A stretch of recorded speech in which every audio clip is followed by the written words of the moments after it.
ఏపీలో political action మొదలైంది. ఉత్తరాంధ్రలో ఉద్దానం సుజలధార కిడ్నీ రీసెర్చ్ సెంటర్ను ప్రారంభించిన సీఎం జగన్మోహన్ రెడ్డి విపక్షాలపై విరుచుకుపడ్డారు. ఉత్తరాంధ్రను అభివృద్ధి చేస్తుంటే తట్టుకోలేక ఏడుపు రాజకీయాలకు పాల్పడుతున్నారని మండిపడ్డారు సీఎం. పరిపాలనా రాజధాని వచ్చినా పోర్టులు ఎయిర్పోర్ట్లు తీసుకొస్తామన్న ప్రతిపక్షాలకు ఏడిపేనని ఆరోపించారు. అటు టీడీపీతో పాటు జనసేన పైన సంచలన వ్యాఖ్యలు చేశారు.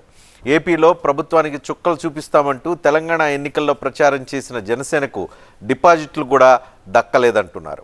వైసీపీ లోకల్ అయితే ప్రతిపక్షాలన్నీ నాన్ లోకల్ అని, వాళ్లకు ఏపీ పట్ల ప్రేమను లేదని చెప్తున్నారు జగన్మోహన్ రెడ్డి.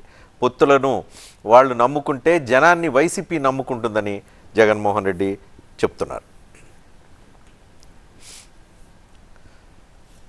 ఈరోజు జగన్మోహన్ రెడ్డి చేసిన వ్యాఖ్యలు వింటుంటే ప్రతిపక్షాలపై ఎన్నికల యుద్ధాన్ని ప్రకటించినట్లుగా అనిపిస్తుంది. ఒకవైపు తన పార్టీలో అభ్యర్థుల్ని ఇన్ఛార్జీల్ని మారుస్తూనే మరోవైపున ప్రతిపక్షాలపై ఎన్నికల యుద్ధానికి తెగబడినట్లుగా కనిపిస్తుంది. దానిలో భాగంగా ఈరోజు ఆయన చేసిన కొన్ని కీలకమైన కామెంట్స్ను ఒకసారి చూద్దాం. చంద్రబాబు, ప్రతిపక్ష నాయకుడు చంద్రబాబు నాయుడు నమ్మేది పొత్తులు, జిత్తులు, కుయుక్తులు అని అంటూ ఉన్నారు. అందుకే చంద్రబాబు నాయుడిని నాన్ లోకల్గా పరిగణించాలి, క్యాన్సర్ గడ్డగా పరిగణించాలంటూ ఉన్నారు జగన్మోహన్ రెడ్డి. ఎన్నికలు వచ్చేసరికి తాను ఆధారపడేది పొత్తుల మీద, ఎత్తుల మీద, జిత్తుల మీద, కుయుక్తుల మీద తాను ఆధారపడతాడు. ఈ పెద్ద మనిషి మరో వ్యక్తి మీద కూడా ఆధారపడతాడు. ఒక దత్తపుత్రుడిని యాక్టర్గా పెట్టుకొని డ్రామాను కూడా ఆడుతాడు. పవన్ కళ్యాణ్పై ఎప్పుడూ విమర్శలు గుప్పించే ముఖ్యమంత్రి జగన్మోహన్ రెడ్డి ఈసారి పవన్ కళ్యాణ్ తనదైన స్థాయిలో విమర్శలు గుప్పించారు. ప్యాకేజ్, మ్యారేజ్ స్టార్ డ్రామా చేసిన తెలంగాణలో డిపాజిట్లు దక్కలేదని దుయ్యబట్టారు. ఈ దత్తపుత్రుడు ఎలాంటి వాడు అనంటే, అక్కడ తెలంగాణలో తాను అంటాడు, తెలంగాణలో తాను పుట్టినందుకు తెగ బాధపడిపోతున్నాను అని చెప్పి అంటాడు. ఆంధ్ర పాలకులకు చుక్కలు చూపిస్తా అని చెప్పి తెలంగాణలో డైలాగులు కొడతాడు. ఈ ప్యాకేజీ స్టారు, ఈ మ్యారేజీ స్టారు, చివరికి అక్కడ ఇండిపెండెంట్ గా నిలబడిన చెల్లెమ్మ బర్రెనెక్కకు వచ్చిన ఓట్లు కూడా ఈ పెద్ద మనిషికి దత్తపుత్రుడికి రాలేదు. డిపాజిట్లు కూడా రాలా.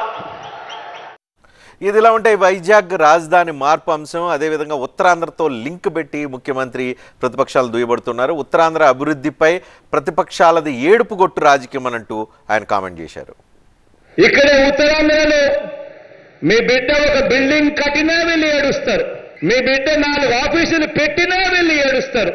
సీఎంగా నేను ఇక్కడికి వచ్చి ఉంటానంటే కూడా ఏడుస్తారు. ఈ ప్రాంతంలో ఇంటర్నేషనల్ ఎయిర్పోర్ట్ వస్తుంది అంటే ఏడుస్తారు. ఏడుపే ఏడుపు.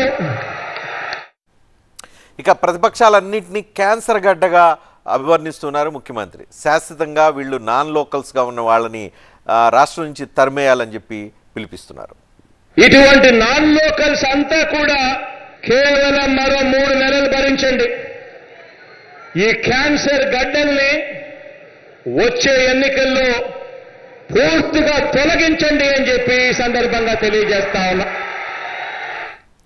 ఇక జగన్ కామెంట్స్ ఇలా ఉంటే మరోవైపు ప్రతిపక్ష నాయకుడు చంద్రబాబు నాయుడు కూడా తనదైన స్థాయిలో జగన్మోహన్ రెడ్డి మీద విరుచుకుపడ్డారు. జగన్మోహన్ రెడ్డి ప్రధానంగా ఎస్సీ, బీసీ నియోజకవర్గాల్లోనే అభ్యర్థుల్ని, ఇన్ఛార్జీలను మారుస్తున్నారంటూ ఆరోపించారు చంద్రబాబు నాయుడు.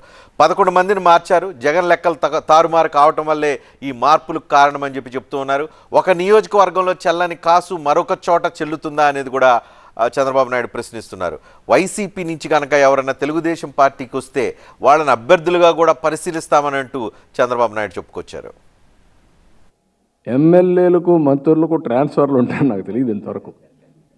అక్కడ దోపిడీ చేసేసి అక్కడ అన్పాపులర్ అయిపోయి ప్రజలు ఎప్పుడెప్పుడు ఈయన వదిలించుకోవాలంటే ఆ పాపాన్ని ఇంకొక నియోజకవర్గానికి అంటగడతాడంట.